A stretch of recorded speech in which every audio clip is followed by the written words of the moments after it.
Good afternoon and welcome to the Cabinet meeting of the 6th of July 2022. Please note that this meeting is being recorded and may be broadcast via the authority's internet site. The images and sound recordings may also be used for training purposes within the authority. Item 1 of the agenda, apologies for absence. Don't think there are any. No. Great. And item 2, any declarations of interest? Councillor Barry. Obviously, number 7, objections to Hackney Carriage Fare Zoning Contract Taxi Company. The prejudice of guests, so I'll be backing out of the meeting. Declarations noted. Thank you very much, Councillor Barry.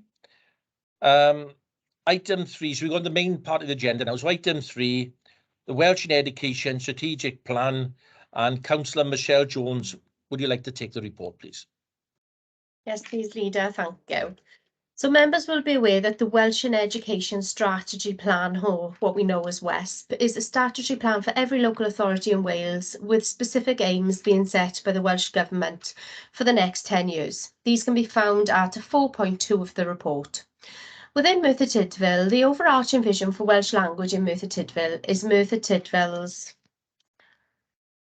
Shemairament, a county borough where the Welsh language is heard, spoken and celebrated through all walks of life. The draft WESP needed statutory consultation, and a range of events were planned to allow as wide a range of people as possible to have their say over the ambitions contained within this plan. The results of that consultation were considered by Council in January 2022, following which the draft WESP was submitted to Welsh Government. In May 2022, the Welsh Government responded to the draft, requiring more detail on the proposals for secondary aged pupils and how the Council intends to increase the provision for Welsh medium education opportunities from early years upwards. The revised WESP is attached to Appendix 1 on the specific Welsh Government target and will be supported by a detailed action plan, which includes activities by a range of partners. The recommendations can be found at 2.1 and 2.2 that the Welsh in Education Strategy Plan be approved and reporting against this strategic plan on an annual cycle to Council be approved. I so move. Thank you, Councillor Jones. I believe Councillor Simmons, our new Welsh language champion, is going to second it. I second the report. Thank you very much. Have we got any questions? Any observations? No? I have an observation after reading the report. As you know, I was the Welsh language champion last term, and I got to say, you know, it's a great piece of work, and you know, everybody's worked hard to bring the strategy together. To get 1 million Welsh speakers by 2050, you know, is going to be a fantastic achievement, and I hope we'll all be there to see it as well. You know, in was it in 28 years' time? So let's hope we're all here. But a couple of things from the report for me. The Shemairament events were so successful last year, and in the budget it says we've only got £10,000. Now I know Councillor Barry's bringing a revenue report, you know, a very healthy revenue report later in Cabinet. So I wonder if Councillor Jones, you have a conversation with Councillor Barry and see if we can enhance that budget, and we can have a lot more Welsh language events throughout the borough. Okay. Thank you, Leader. I'll make a note of that. Okay. So shall we put it to the vote then? Shall you do the Leader of Caris as normal? I can do. So could all of those in favour please show?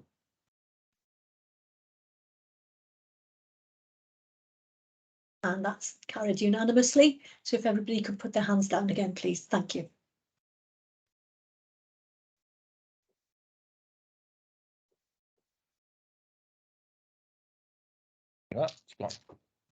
Okay, item 4 of the agenda, is the agreed syllabus for religion, values and ethics. And again, I believe it's Councillor Michelle Jones taking the report. Yeah, thank you very much. So RVE, which stands for Religion, Value and Ethics report. So the local authority has a statutory duty to have an agreed syllabus for religion, value and ethics, which should be reviewed every 5 years. This duty dates back to the 1944 Education Act and has been embedded in all subsequent acts. Due to the new curriculum for Wales, 2 agreed syllabi are needed to run concurrently for the next academic year. An agreed syllabus conference was held earlier this term as part of the statutory duty, where it was recommended to re-adopt the current agreed syllabus for years 8 to 11 in all secondary schools and any secondary schools who have not opted to start the new curriculum implementation. Alongside the current legacy, a new agreed syllabus is required due to the Curriculum for Wales Act 2021. The Act sets out religion, values and ethics as mandatory element for the 3 to 16 learning, learning continuum. A conveyed agreed syllabus conference this term developed the new agreed syllabus in line with the Curriculum for Wales framework and principles. The locally agreed syllabus is the first point of reference for RVE provision in schools and settings. Advice and guidance has been sought from WASAGA and the CSC lead for RVE, as well as engaging with religious and non-religious groups and practitioners. Alongside the agreed syllabus, there are some supporting materials to aid practitioners with the implementation. A key change to note within the new agreed syllabus and curriculum for Wales framework is there is no longer any parental right to withdraw from RVE, but can still be withdrawn from collective worship. The new agreed syllabus has been voted on by the agreed syllabus conference members who proposed its acceptance to the local authority. So moving to recommendations, 2.1 and 2.2 that the proposal to accept the new agreed syllabus for RVE for Merthyr Tydfil County Borough Council is approved, and the proposal to re-adopt the current Merthyr Tydfil County Borough Council agreed syllabus for religious education for years 8 to 11 and year 7 in schools, not adopting the new curriculum as yet, be approved. I so move, Mr. Leader. Thank you, Councillor Jones. I believe our very own Christian soldier, Councillor David Hughes, who keeps marching on, is going to second this. Yes, Leader, I will second it. However, in second it, I was very disappointed that they took the parental rights of the parents to withdraw. That was my only concern. However, the syllabus meets the requirements, so I'm happy to second it. Thank you. Well, Merthyr's been famous for its non-conformity, Councillor Hughes, and I can see, you certainly are holding that banner. Thank you very much. Have we got any questions? No? No. Any observations? No, Leader.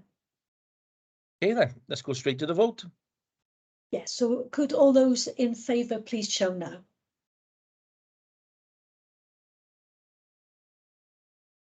And that's carried unanimously, Chair. So if everybody could put their hands down, thank you. Thank you, everyone. Okay, item 5, provisional revenue outturn 2021-22, and Councillor Andrew Barry is taking this report. Great, thank you, Chair. Provisional revenue outturn 2021-22. We're reporting on a provisional revenue budget outturn surplus to year ending 31st of March 2022 of 3.617 million net, following the transfer of 6.039 million to our earmarked reserves, detailed in Appendix 1.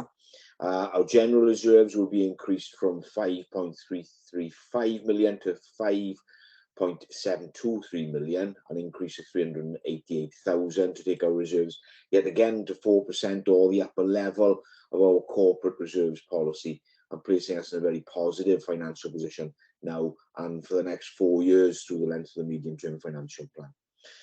The final accounts will be brought to full council following the Governance and Audit Committee meeting on the 18th of July, and obviously Wales Audit with these provisional figures. I can bring Cabinet's attention, if I can bring Cabinet's attention to Appendix 3 on page 63 of your papers.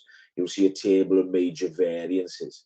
Of note are item 26 and the support of 1.03 million from Welsh Government for the social care pressures we've been under through the pandemic. Item 46, £575,000 surplus from recycling income, reflecting an improving market for recyclables, and to be honest, a superbly run facility down at Pentrabach. Then two figures on both on page 69, which result in great financial savings, but on closer inspection, not really a cause for celebration. Item 60, 789,000, showing slippage in our capital programme and hence less borrowing. And in particular, item 68, the £939,000, just shy of £1 million. This is particularly of concern, the corporate vacancy factor showing us having difficulty filling posts. And whilst we don't wish to get into a bidding war with other authorities and organisations for the limited talent pool, in the current economic climate, there's almost an inevitability of that happening. It will need very close scrutiny. I'm sure we'll be coming back to the issue. Additional Welsh Government grant of 1.856 million was realised to support the homelessness issue, and we trust that support will continue into the future. Obviously, COVID-19 support played a major role throughout 21-22, with us claiming 8.403 million from the Hardship Fund. As part of our governance arrangements, Budget Board have been presented with the provisional revenue outturn on 29th of June. Detail in relation to individual directorate performance is outlined through section 5 and appendix 1 and 2. There are extensive explanations of the major budget variances through appendix 3 with earmarked reserve requests outlined at appendix 4. Chair, this outturn outlines a continuing shift to prudential financial management of consecutive independent administrations and the authority at large. And why is it significant? The outturn of 2.89 million in 2019-20 and last year a significant 4.464 million, and again this year 3.671 shows a superb performance by this authority yet again for the third consecutive year. And Ellis Cooper and his staff at all levels of this authority are to be congratulated for their commitment and hard work through the most difficult years. I'll take you to the recommendations, Chair, which are 2.1, the provisional revenue outturn position for 2021-22 financial year be noted. 2.2, the proposed transfer of 6.039 million to earmarked reserves as detailed in Appendix 4 be approved. 2.3, the proposed transfer of the provisional net revenue budget surplus of 3.671 million, 388,000 to the general reserves and 3.283 million to the budget reserve be approved. I move, Chair. Yes, thank you, Councillor Barry. And I believe Councillor Jenkins, are you going to second this? No. Yeah, I second the report. Thank you very much. Any questions? No, Chair.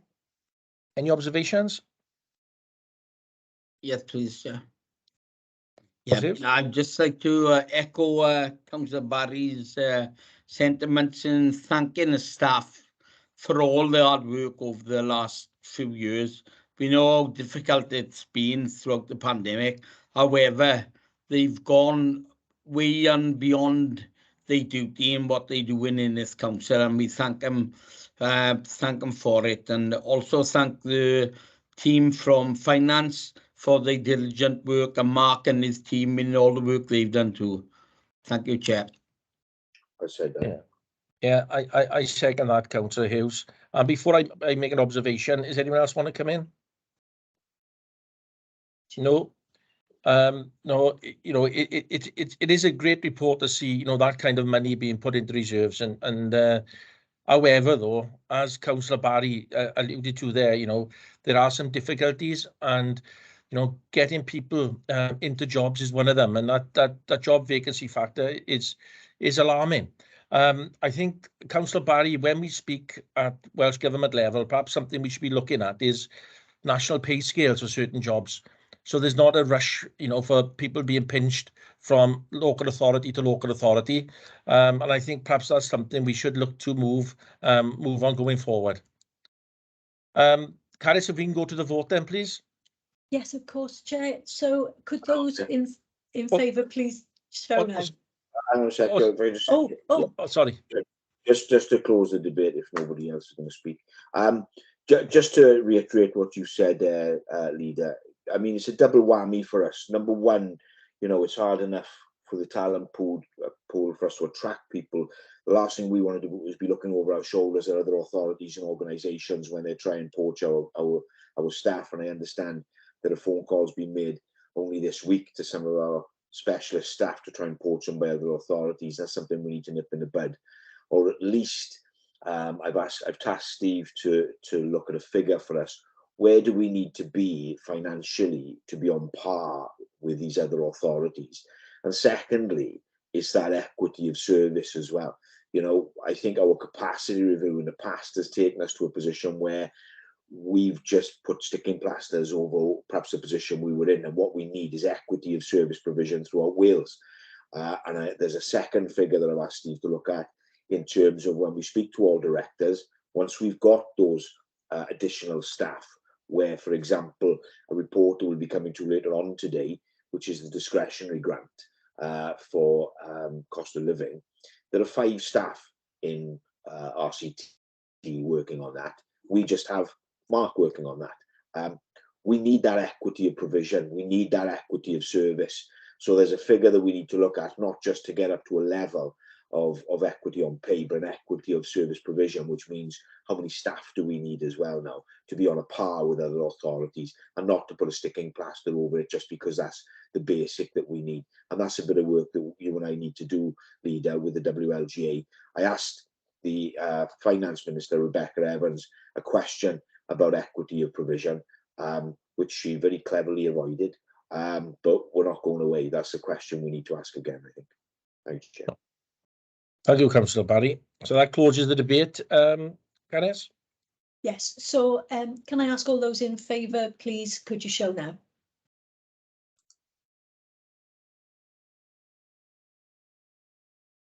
That's carried unanimously, Chair.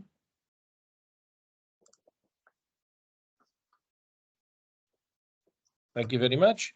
So the next item on the agenda is Councillor Barry again, I believe, and it's item 6, and it's provisional capital outturn report for 21-22.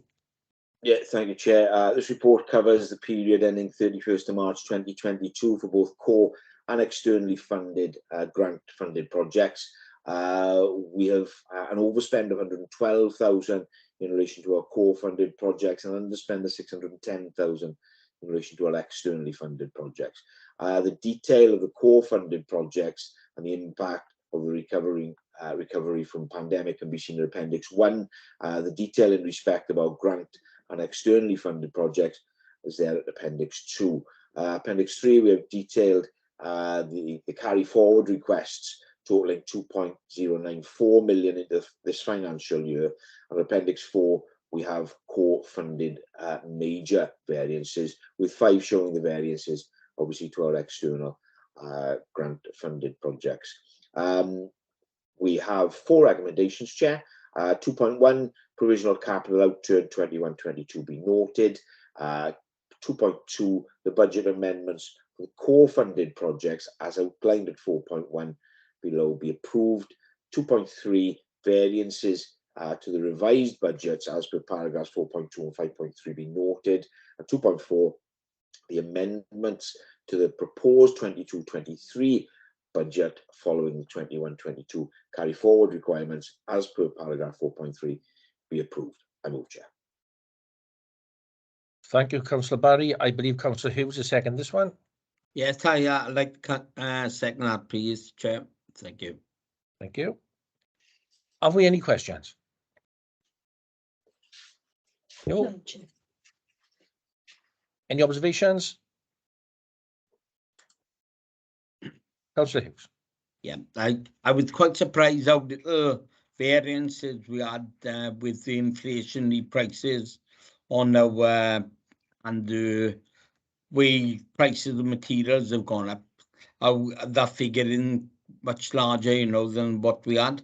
So I was quite surprised at that. So again, I'd like to thank the staff again for all the diligent work and the hard work they've done throughout the pandemic and ongoing. So just like to pass on my thanks personally. Thank you. Thank you, Councillor Hughes. Have we any questions? Oh, sorry. You've done that bit, sorry. Yeah, you've done that bit, we're on observations. Yeah. Any other observations? No. Councillor Barry? If there are no other comments, Chair, it's just to pick up on Councillor Hughes' point about inflation. We've had guarantees, and I just want to put on record, thanks for those guarantees in terms of it'll be picked up, those inflationary pressures, because they can get out of control and could cause some serious problems unless we're isolated from those pressures by both Welsh Government and contractual obligations with the chosen companies who do this work for us. So as long as we have that guarantee, I think we'll be on safe ground. Thank you, Councillor Barry. Caris, again, if we can go to the vote then, please. Yes, please. So could all members in favour please show now? Thank you. That's carried unanimously, Chair. Thank you. I'll step away, please. Sorry, Ant? I'll step away now. Oh, yes, sorry, yes.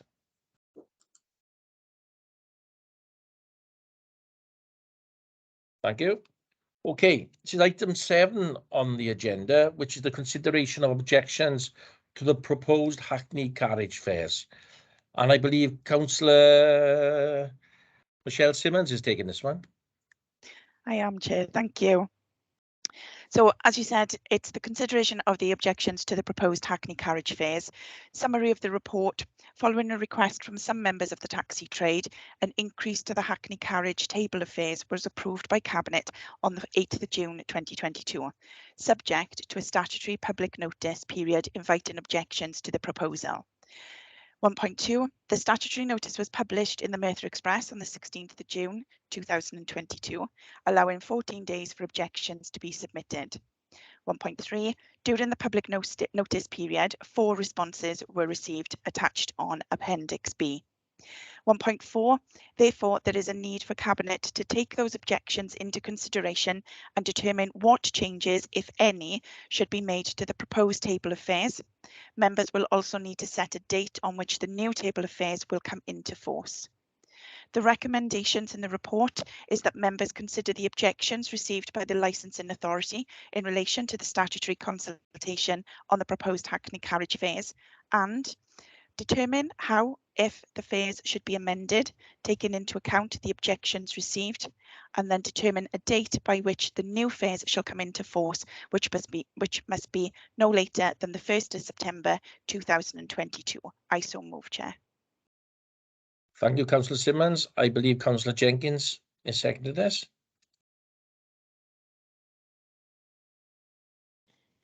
I second the report. Thank you, Councillor Jenkins. Have we got any questions? No, Chair. Councillor Hughes? Councillor Hughes' question. Yeah, I got a question, thanks. It's to Joan, really. I wondered when this report was given, obviously that it was the number of taxi people that requested this increase was a small minority of what the licensed taxi holders in Merthyr. Obviously, we've been looking at it, and have there been? I know we've seen 4 people objecting. 2 years ago, we increased it last. Obviously, are you getting many people from the taxi service saying that they are in financial difficulty?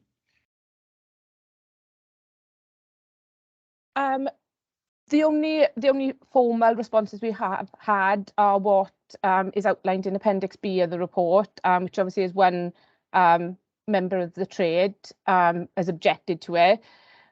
I think it's sort of open knowledge, the fuel prices, that's what the taxi trade, were dependent on the fuel to run their business. But I haven't had anything in writing from anybody other than what's included in the report. Thank you very much, John. Thank you. Councillor Jones. Hiya, Joe. In regards to the consultation, how many people have actually come back in favour compared to how many people have objected? Do we know?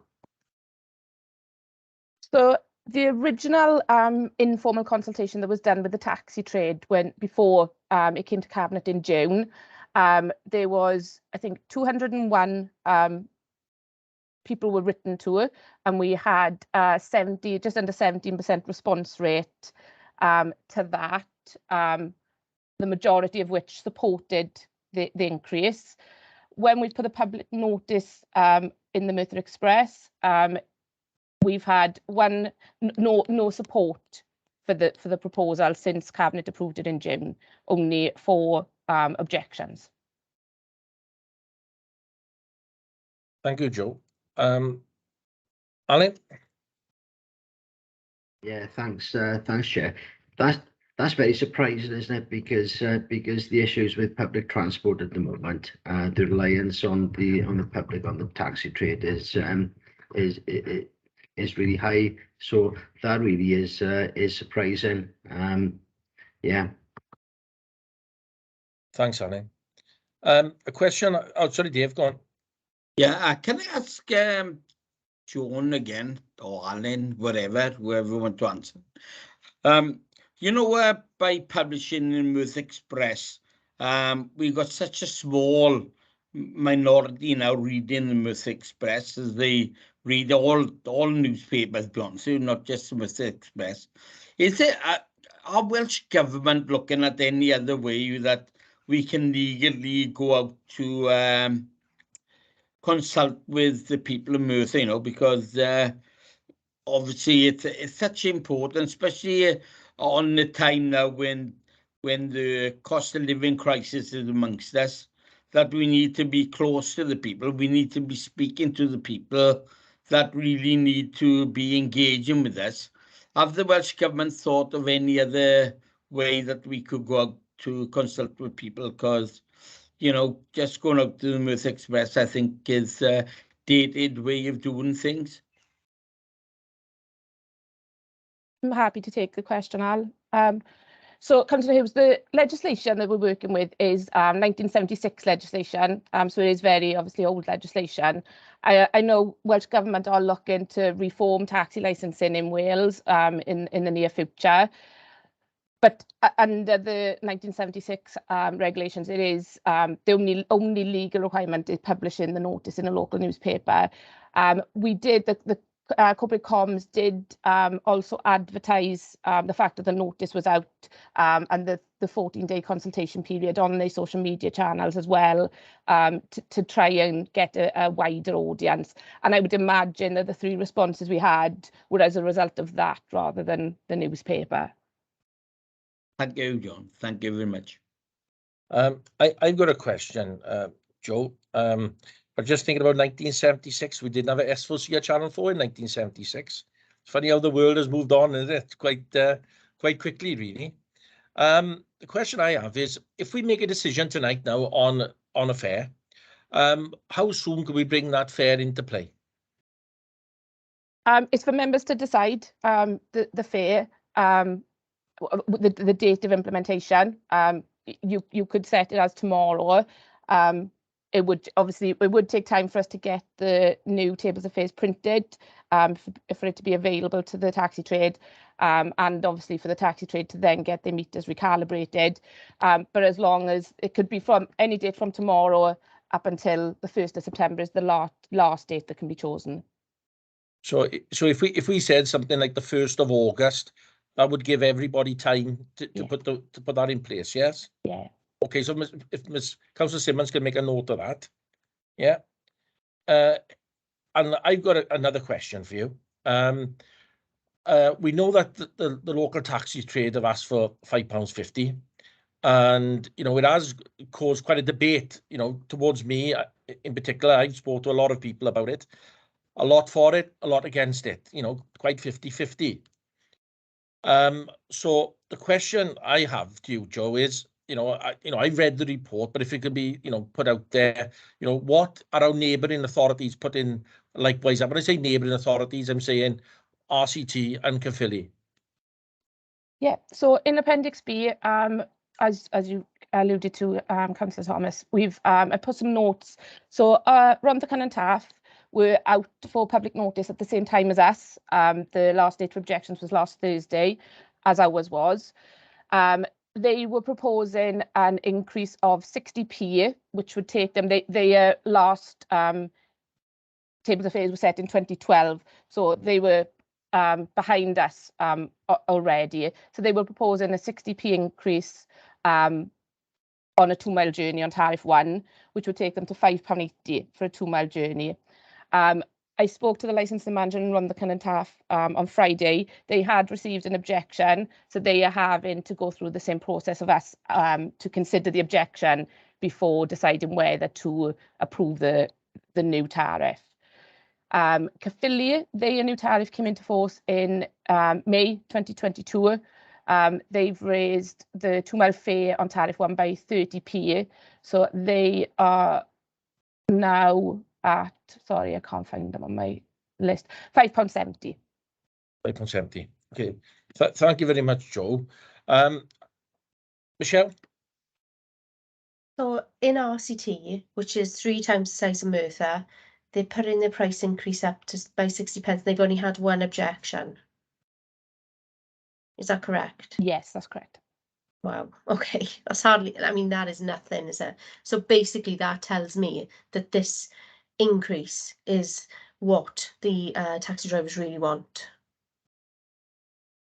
Would you say, yeah? I can only say, well, the responses we've had from the trade are what was included in the original report, and then one objection since. Yeah. Just put myself on mute then. It's just coming across to me that, that we are having to have this debate again because we've had 3 or 4 objections, which is just hardly anything in the grand scheme of things, really, isn't it? But okay, thanks. Okay, have we got any other questions? Any comments?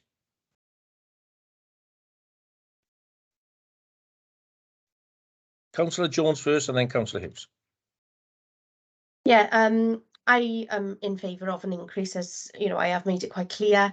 I do appreciate the cost of living crisis for people who are using taxis, but I am very much aware also of the massive increase in the fuel costs for our taxi drivers. I really want to look after our taxi drivers because, as we all know, we're having really severe issues with our bus service. We've had an email today saying the bus service in Nhŷ Gerrig is not going ahead on Saturdays, or potentially not going ahead on Saturdays. So we need taxi drivers. We need taxi drivers not just for people going out in the nights, but for carers. I live next door to a little boy who has 24-hour care. His carers arrive every day, twice a day, by taxis.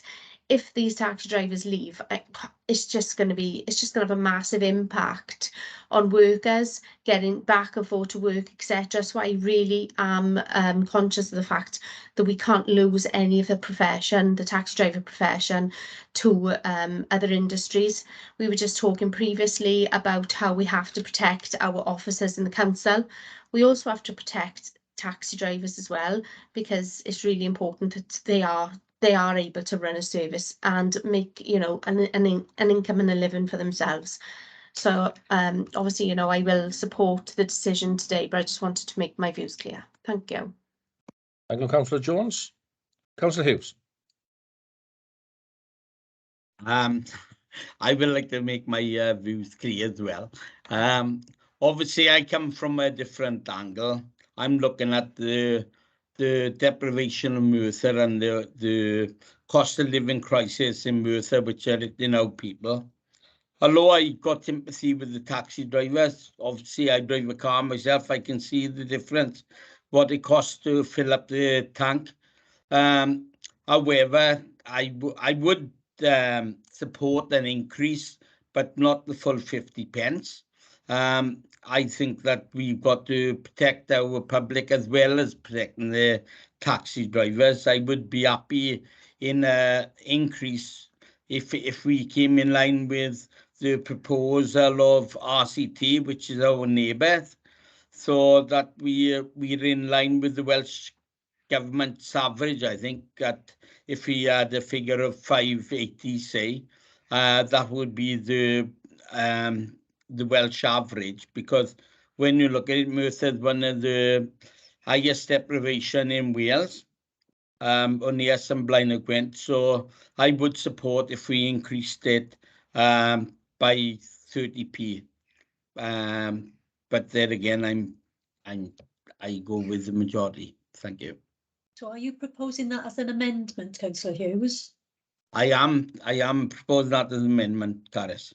Okay, thank you. So the amendment proposed is that you support an increase of 30 pence rather than what's stated in the report. So is there a seconder for that amendment? No. Well, in that case, it can't be me, right? As the chair, it has to be one of you. Yes. Yes. so is anybody going to second that amendment? No.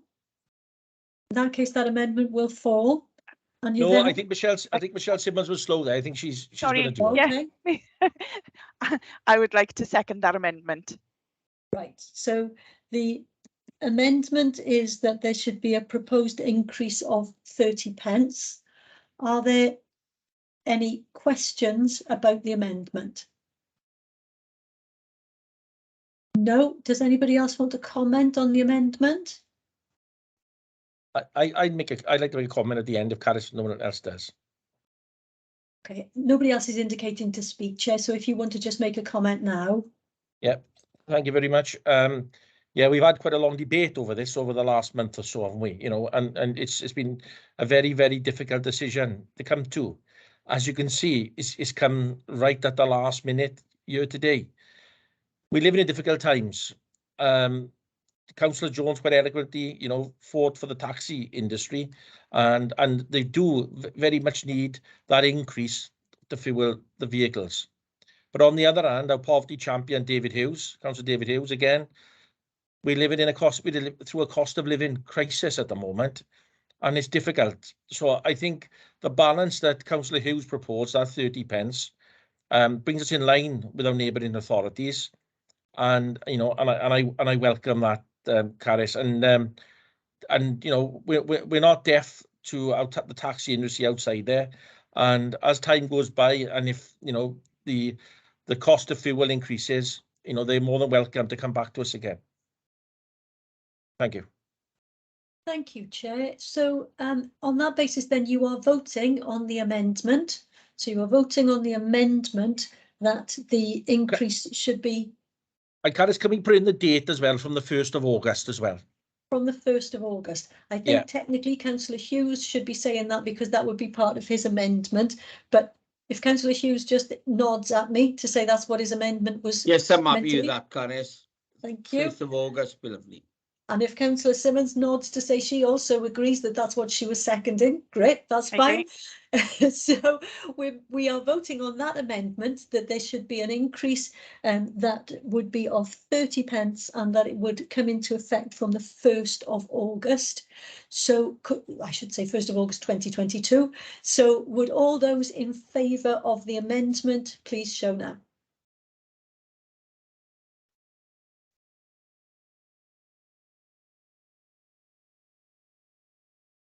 And that's carried unanimously. So that is the recommendation that you have passed, Cabinet. Thank you very much. Can we call Councillor Barry back into this virtual room now, please? There he is. There he is. Okay.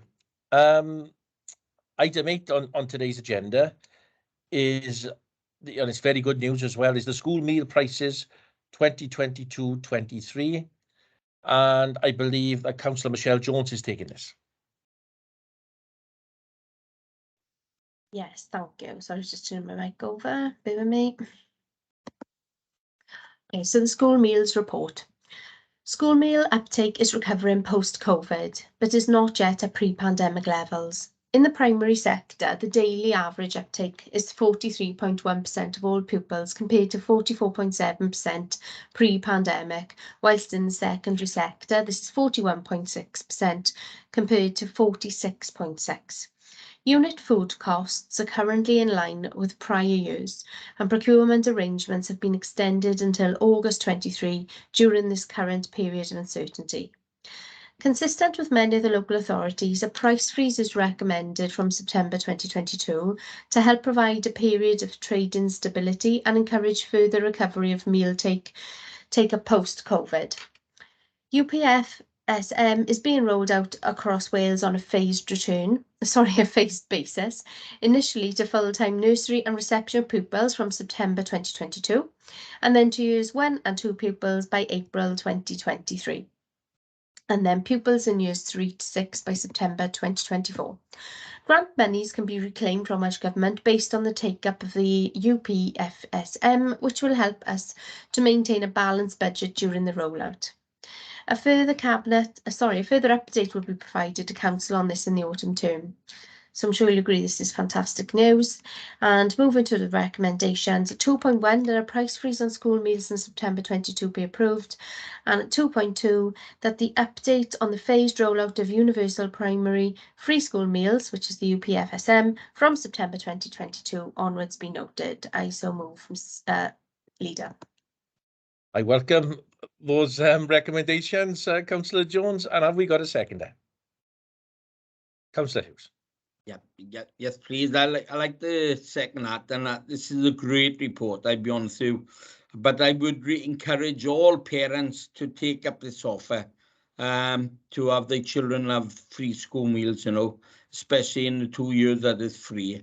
So thank you for that report. I'm really delighted in seconding that.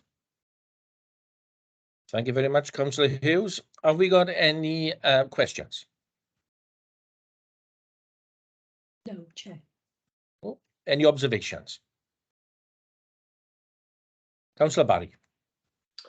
Thank you, Chair. Excellent report. I think it's a great solution to what we're seeing out there at the moment. My worry is that we're just beginning to see the cost of living crisis biting, and this is essential. This is an essential move by us. You look at food banks, and the food bank contributions are dropping now because people simply can't afford to put money into it. So this is a great move. It's a great report. Well done, Michelle. Thank you very much, Councillor Barry. Any more observations? Councillor Hughes, our poverty champion. Yeah, I would like to echo that of Councillor Barry. I have noticed the food bank collections slowing down. That's because of the cost of living crisis. But as I said, when I second, I would encourage all parents who's got availability of free school meals to encourage the children to have them, because children learn better when on a full stomach than when they go in without food. So a great report, but I would ask that the parents would heed the challenge I've given them to take the children to take up this offer. Well said, Councillor Hughes, and we all echo that. Definitely, every child, should be entitled to a good meal a day. Yeah, fantastic. No other observations, so should we go straight to the vote? Yes, so could all those in favour please show now? And that's carried unanimously, Chair. Thank you. Okay, item 9 of the agenda, school instrument of government at the Blessed Carlo Acutis Catholic School. I believe Councillor Michelle Jones is taking this one.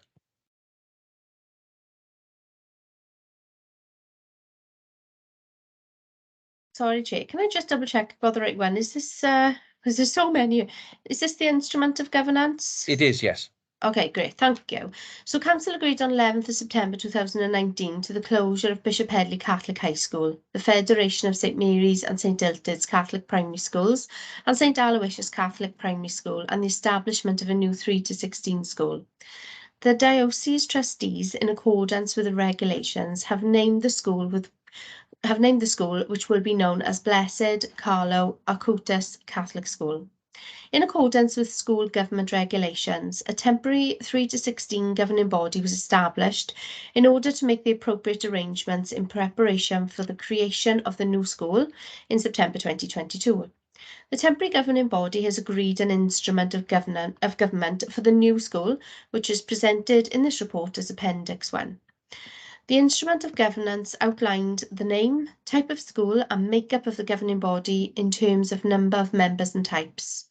The instrument of governance will allow the setting up of the governing from September 2022. The recommendation, therefore, is the instrument of government for Blessed Carlo Acutis Catholic School, which will take effect from 1st of September 2022, be approved. I so move. Thank you, Leader. Thank you, Councillor Jones. And I believe Councillor Simmons is seconded. I second the report.